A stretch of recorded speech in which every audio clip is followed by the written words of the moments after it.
Parece que é mais cômodo concordar com o que nos dizem do que questionar.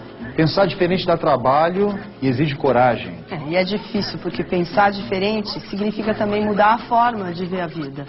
E, consequentemente, o nosso jeito de viver. O pensamento, como a vida, não é estático, mas pode ficar.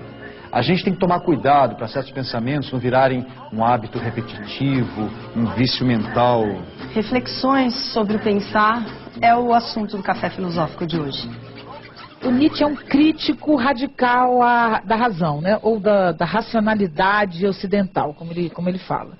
Essa racionalidade, ela tem algumas características, mas uma delas seria a segmentação, né?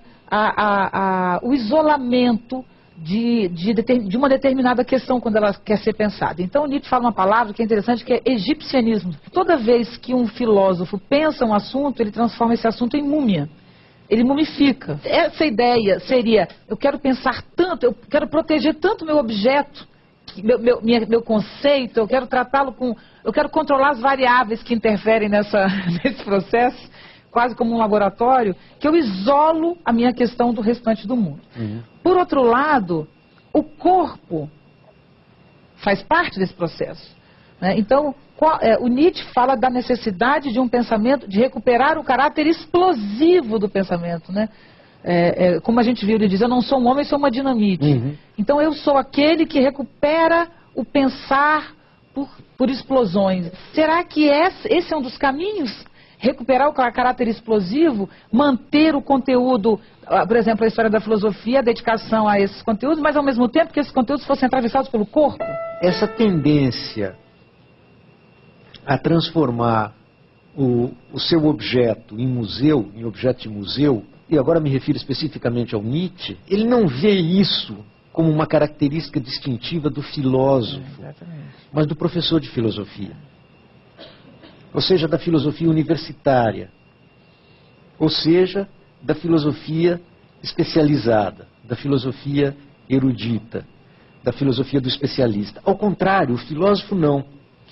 Tanto assim que o Nietzsche vai fazer uma enorme provocação quando ele diferencia os trabalhadores científicos da filosofia dos filósofos. Uma coisa são os operários científicos da filosofia, outra coisa são os filósofos. Entre esses operários, ele colocava gente muito boa, como por exemplo Descartes, como por exemplo Kant. Para o Nietzsche, ele próprio, o filósofo, no sentido forte do termo, é aquele para o qual a relação entre a filosofia e a vida é indissociável. E neste sentido, a filosofia é alguma coisa que brota do corpo.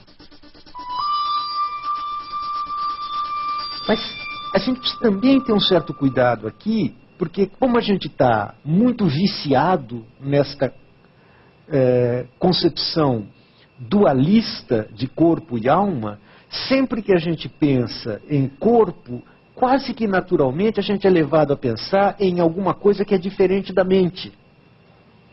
Como se entre mente e corpo efetivamente houvesse um processo de dissociação. Ora, o Nietzsche, quando diz a minha filosofia brota das minhas entranhas, eu escrevo com sangue, só tem sentido para mim verdades sangrentas, etc.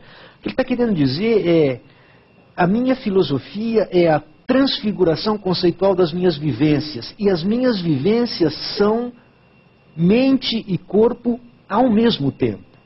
Não existe mente e corpo, existe uma unidade fisiopsicológica de mente e corpo, e é isso que vive, queiramos nós ou não. E é isso que pensa. E é isso que pensa. E isto que pensa não é eu. Ou seja, o pensamento pensa a si próprio. O pensamento é alguma coisa que está lá para ser pensado e de repente aparece alguém que pensa esse pensamento. de repente, em momentos assim muito especiais da história da humanidade, aparece um sujeito desse pensamento. Mas no fundo, o sujeito é o próprio pensamento. De tal maneira que o filósofo Nietzsche não é o indivíduo empírico Friedrich Nietzsche. Não. É justamente aquele que fez da sua vida um exercício do pensamento.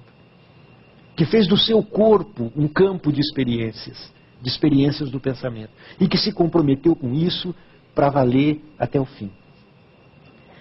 Portanto, eu, si próprio, selbst ou self, não tem nada a ver com a unidade simples da consciência, não tem nada a ver com o ego psicológico, é uma outra coisa, completamente diferente. Só eu descobri a verdade, porque fui o primeiro a sentir, a cheirar a mentira como mentira. O meu gênio está nas minhas narinas. De todo o escrito, só me agrada aquilo que uma pessoa escreveu com o seu sangue. Escreve com sangue e aprenderás que o sangue é espírito. Não somos batráquios pensantes, não somos aparelhos de objetivar, registrar, de entranhas congeladas. Temos continuamente de parir nossos pensamentos em meio à nossa dor, dando-lhes maternalmente todo o sangue, coração, fogo, prazer, paixão, tormento, consciência, destino e fatalidade que há em nós. Viver, isso significa para nós transformar continuamente em luz e flama tudo o que somos e também tudo o que nos atinge. Não podemos agir de outro modo. Nós somos herdeiros de milênios de história da civilização calcada em um modelo que